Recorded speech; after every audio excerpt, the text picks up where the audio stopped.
Bonjour ou bonsoir, tout dépend à quelle heure vous écoutez ce podcast de l'Odigimédia. Notre chroniqueur invité, Aziz Bousseta, partage son avis et ses réflexions dans un article qu'il a intitulé « Le Fellah était défenseur du trône, aujourd'hui, c'est l'inverse ». Alors écoutons-le dans ce podcast. L'auteur commence son article ainsi. Le Maroc est l'un des pays les plus menacés par le stress hydrique, figurant selon le World Resources Institute dans le top 25 des pays dangereusement exposés aux taux de stress les plus élevés. Cela emporte l'adhésion de tous. Mais ce qui reste discutable et discuté au sein de la société est la politique à déployer pour affronter cette situation, qui menace de se compliquer dans les décennies, voire même les années à venir. Dans le classement des pays exportateurs de tomates, le Maroc s'est hissé de la 5e place en 2021 à la 3e un an après, dépassant l'Iran et l'Espagne. Il en va de même pour l'avocat, dont le Maroc était le 12e exportateur en 2017 à 18, 9e en 2022. Les tonnages doublent, triplant, quadruplant, les exportations explosent et les classements s'améliorent. La politique suivie est incontestablement une réussite et les chiffres sont là pour le démontrer, sauf peut-être pour les céréales, dont la production recule d'année en année, et sur lesquelles l'incertitude pèse d'année en année, aussi. Et, ce faisant, la population rurale s'appauvrit et migre vers les villes, ce qui pose et posera d'autres problèmes. L'auteur poursuit son article ainsi. Il fut un temps où le Fellah était défenseur du trône. Aujourd'hui, avec le programme Génération Green, c'est l'inverse qui se produit, le trône à la rescousse du Fellah. Il faut juste les politiques publiques adéquates, de la concertation pour les concevoir, de la volonté pour les mettre en place et du souffle et les faire aboutir. Alors, les agrumes, leur production pour exportation, est-elle vraiment la voie à suivre, dans un pays qui connaît un stress hydrique de plus en plus marqué, où les sécheresses et le déficit de pluviométrie deviennent structurels?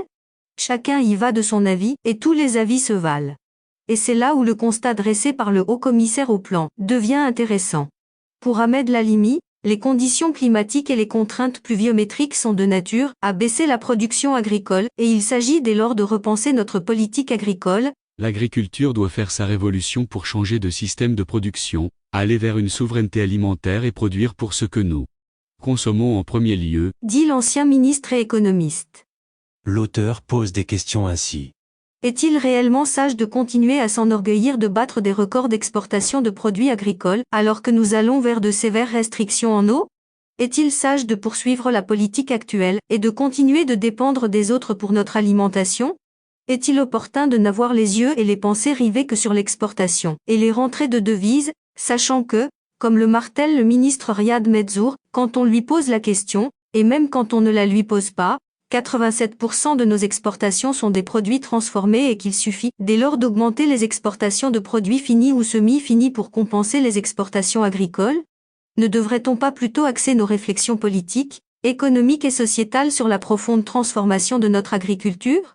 La priorité doit donc aller vers la réalisation de notre souveraineté alimentaire, et cet objectif ultime est une demande royale formulée dans le premier discours du chef de l'État au nouveau Parlement, en octobre 2021, une demande en tête des priorités nationales.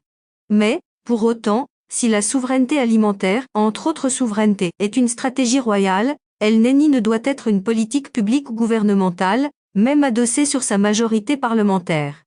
L'auteur conclut son article ainsi. En effet, un gouvernement a un intérêt politique à court terme, et il peut advenir que ses membres également aient des intérêts économiques. En outre, réformer et repenser la politique agricole doit faire intervenir plusieurs départements ministériels et encore plus de secteurs économiques et de franges sociales. Quoi cultiver, quand, comment?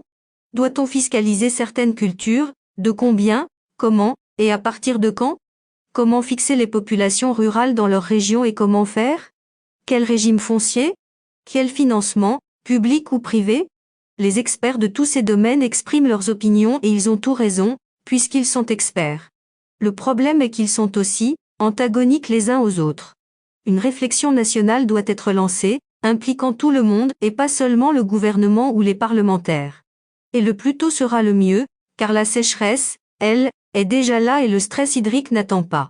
Rédigé par Aziz Bousseta, élu par l'intelligence artificielle de l'Odigimédia. Merci d'avoir écouté ce podcast de l'Odigimédia, ce bouquet de supports numériques, portail, magazine mensuel connecté, web radio et web TV. N'oubliez pas de télécharger notre application l'Odigi Mobile sur Play Store et de vous abonner à notre chaîne YouTube l'Odigi TV. Vous pouvez, aussi, nous suivre sur nos réseaux sociaux, Instagram, Facebook, TikTok, LinkedIn et Twitter. Ou encore, vous inscrire sur notre newsletter quotidienne à partir du portail lodigi.ma. Alors, on se dit au prochain podcast de nos chroniqueurs invités. Et à très bientôt, si et seulement si vous le voulez bien.